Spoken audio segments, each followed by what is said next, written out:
Let's just talk about prevention for a moment, because I think that's really important to understand this.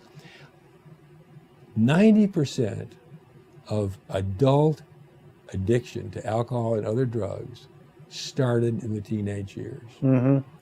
To start using alcohol, to start using tobacco, to start using marijuana or anything else later is unusual.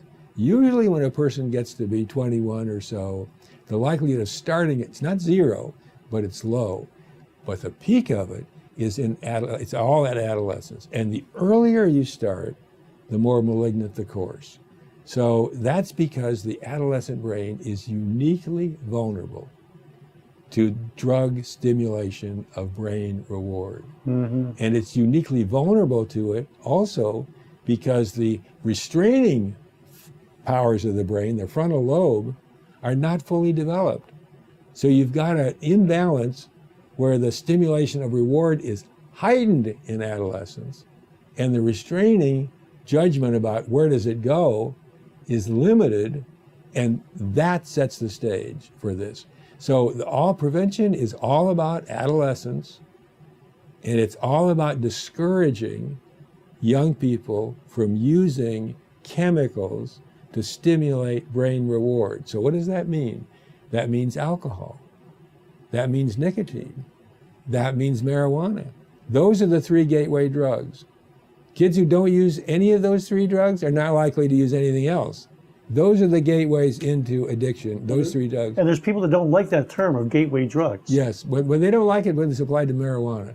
But when you put alcohol and tobacco in, they have much less problem. Okay. They can live with it, usually. Because those are the three drugs that dominate adolescent drug use. And one of the things that we have done in our organization is to identify something that was not known before.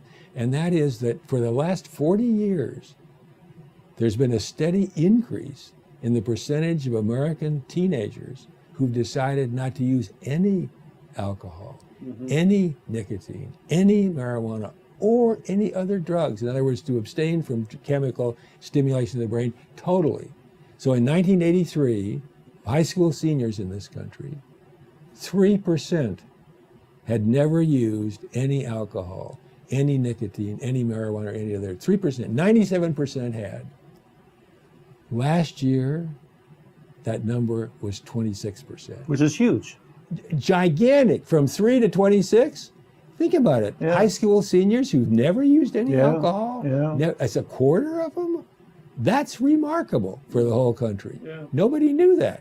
And the other statistic that goes with that is you say, no, not lifetime, but in the last 30 days, what percentage of high school seniors have not used any alcohol, any nicotine, any marijuana, or any other drug in the last 30 days? In 1983, it was 16%. Now it's 51%. The whole game in prevention is very simple, the goal of what we're trying to accomplish. And that is to build those percentages of youth who don't use. And whatever you think about adults using cigarettes, whatever you think about adults using marijuana, whatever you think about adults using, everybody knows it's not a good idea for kids. There is no disagreement about that. So we can fight about the drugs in adults, but let's unify around kids.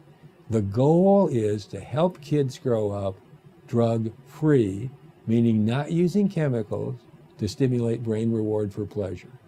And to get that idea across to the public, to get it across to parents, to get it across to pediatricians, to get it across to healthcare in general, education, that is our goal. That's the prevention goal.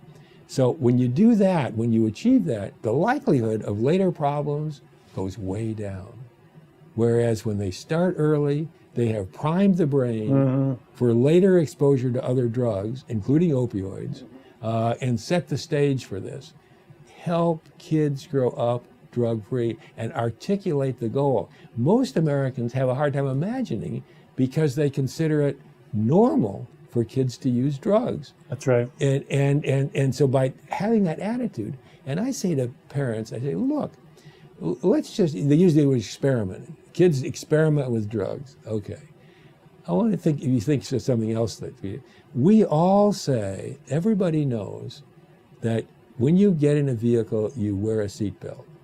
We don't say sometimes, we say always when you're in a vehicle, you wear a seatbelt. And it's legal. You have to do it for legal reasons. But think about this.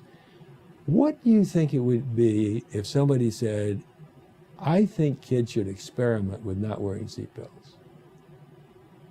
What do you think they'd find if they did experiment? I'll tell you what they'd find. They'd find it didn't need it.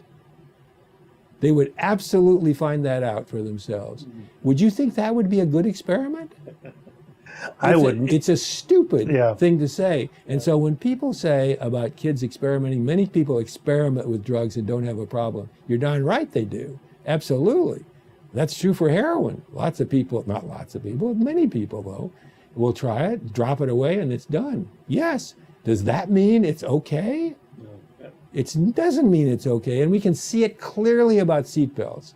We don't have a problem with that. Same thing about when we say to kids, you should exercise an hour a day. Do we think that every kid exercises an hour a day? No, we know that's not. But we set the standard. We say for health, this is the right thing. So whether you are doing it at an hour a day or not, or whether you're not, it's still the same standard. And that's the same thing with drugs and alcohol. Yes, we know some people will use. But the standard. But the standard for health is clear. And we don't do that yet. That's my mission.